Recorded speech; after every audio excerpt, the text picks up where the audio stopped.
Tetapi SBY lain lagi, dia dari awal udah paham tentang elit Jakarta. Jadi itu yang kayak 2 minggu lalu saya masih diskusi dengan Pak SBY dan masih sama. Jadi SBY ngerti apa yang disebut deliberatif demokrasi. Bahwa demokrasi itu percakapan itu. Nah bedanya SBY menganggap bahwa memang demokrasi itu bising.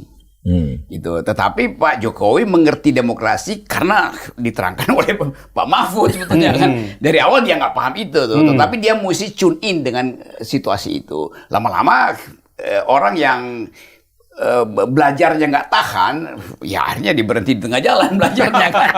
Itu. Tapi kan harus fair juga bahwa modal dasarnya memang berbeda kan gitu. Iya ya? kan itu saya bilang modal dasarnya berbeda tuh. Ya. Dan kita mulai membaca bahwa memang elite kita itu lebih ingin dikendalikan oleh feodalisme daripada demokrasi itu. Karena mereka menganggap kan masyarakatnya feodal kan. Sejatinya yang tertanam itu budaya feodal. Ya feodal. Betul, ya? Nah, bayangin misalnya kalau di situ nggak ada Pak Mahfud zaman Pak Jokowi misalnya kan nggak ada orang yang bisa memberitahu ini melanggar konstitusi loh, ini mesti didebatkan dulu tuh. Jadi sebetulnya kita mulai melihat bahwa lingkaran dari SBY memang dari awal terlatih untuk deliver hal-hal yang demokratik.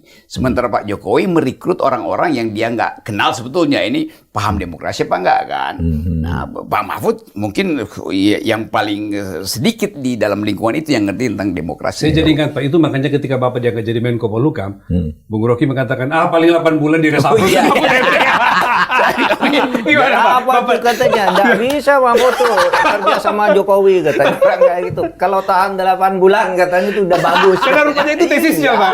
Hanya sedikit orang yang bisa berbeda dengan Pak Jokowi dan itu bisa tidak nikmat bagi Pak Jokowinya kalau bukan hanya sedikit orang yang bisa berbeda dengan Pak Jokowi, hanya sedikit orang yang mampu duel dengan pikiran Pak Mahfud. Balik gitu. Iya di kabinet kan minoritas sebetulnya. Minoritas. Dan Pak Mahfud mengatakan, Rocky salah nih, gua sampai 4 tahun lebih.